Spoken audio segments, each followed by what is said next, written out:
Mukhang mas gumaganda ang sitwasyon ng Dallas Mavericks matapos lumabas ang balita na unti-unti nang bumabalik sa kondisyon si Kyrie Irving. Matapos ang kanyang Achilles injury kontra Sacramento Kings, nakikita na itong muling nakakakilos ng maayos sa ensayo at nagtuturo pa ng kanyang mga signature moves. Gayunpaman, ayon sa mga ulat, sa mid-season pa posibleng makabalik si Kyrie sa aktwal na laro. Kahit ganoon, malaking bagay na makita siyang gumagalaw muli dahil napakalaki ng kahalagahan niya sa roster ng Dallas. Hindi lamang sa scoring at playmaking kundi pati na rin sa kanyang leadership sa loob ng court.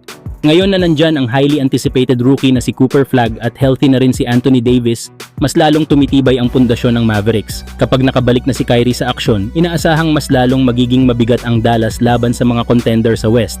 Samantala, opisyal na, pumirma ng 1-year, $2.9 million deal si Thanasis Antetokounmpo sa Milwaukee Bucks. Matatandaan na naging bahagi siya ng kanilang championship run noong 2021 at ngayon ay muling mananatili kasama ng kanyang kapatid na si Giannis.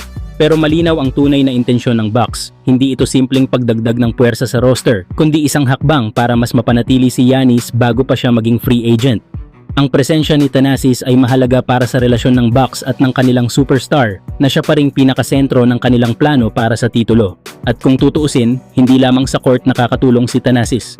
Kilala siya bilang isang solid na locker room guy at nagbibigay ng matinding energy sa bench, bagay na nagbibigay ng boost sa morale ng buong koponan.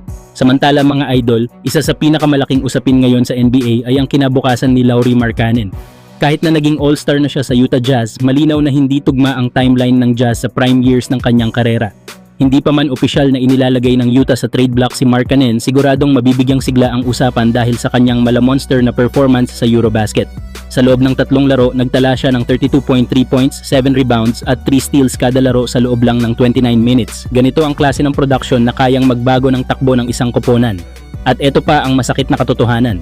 Sa loob ng 8 seasons at 450 games, hindi pa kailanman naranasan ni Markkanen ang playoffs. Pinakamahabang active playoff drought ngayon sa NBA dahil dito, natural lang na mas maraming contender ang magka-interes sa kanya, lalo na ang Los Angeles Lakers na matagal nang naghahanap ng dagdag na firepower at versatility para kay LeBron James at Luka Doncic. Ang pagkakaroon ng isang scorer at floor spacer tulad ni Markkanen ay pwedeng maging susi para mas lumalim ang championship window ng Lakers.